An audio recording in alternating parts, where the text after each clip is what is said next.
નાયબ મુખ્યમંત્રી બન્યા બાદ હર્ષ સંઘવી પ્રથમવાર સુરતની મુલાકાતે આવ્યા હતા, જ્યાં નાયબ મુખ્યમંત્રીને ગાર્ડ ઓફ ઓનર આપવામાં આવ્યું હતું. હર્ષ સંઘવીએ પોલીસ પરિવાર સાથે દિવાળીની શુભેચ્છાની આપ-લે કરી હતી. તેમણે પોલીસ પરિવારને સંબોધન કરતા જણાવ્યું હતું કે ગુજરાતમાં કાયદો અને વ્યવસ્થા જાળવવાનું કામ ગુજરાત પોલીસ ખૂબ જ સારી રીતે નિભાવી રહી છે. આ સાથે જ દિવાળીના તહેવારમાં છેલ્લા 2-3 દિવસથી જે રીતે પોલીસ સેવા કાર્ય કરી રહી છે તે પણ નોંધનીય બાબત છે. તેમણે ઉમેર્યું કે ગુજરાતમાં ડ્રગ્સ સહિતના દૂષણને દૂર કરવામાં ગુજરાત પોલીસે મહત્વની કામગીરી કરી છે.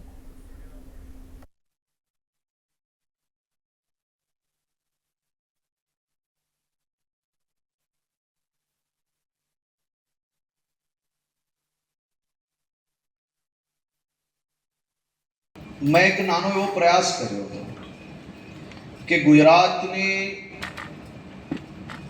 લો એન્ડ ઓર્ડરની પરિસ્થિતિઓ પહેલા શું હતી અને બદલાવ કઈ રીતે આવ્યો ને એ બદલાવ દરમિયાન તત્કાલીન મુખ્યમંત્રી શ્રી નરેન્દ્રભાઈ મોદીજી અને ત્યારના ગૃહપ્રધાન શ્રી અમિતભાઈ શાહ એ બેઠકો કઈ રીતે લેતા હતા, એ કયા પ્રકારના નિર્ણયો લેતા હતા.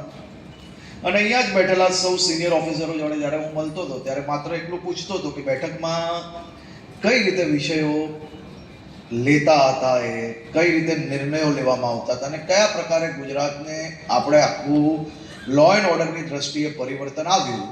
આ બધા જ વિષયોને હું એટલીસ્ટ 15-20 દિવસ તક જેટલા અધિકારી મને મળ્યા ને જેટલા લોકો જૂના અધિકારીઓ હતા જેમને એમની જોડે કામ કર્યું હતું એવા લોકો જોડે મેં હંમેશા સમજવાનો પ્રયાસ કર્યો.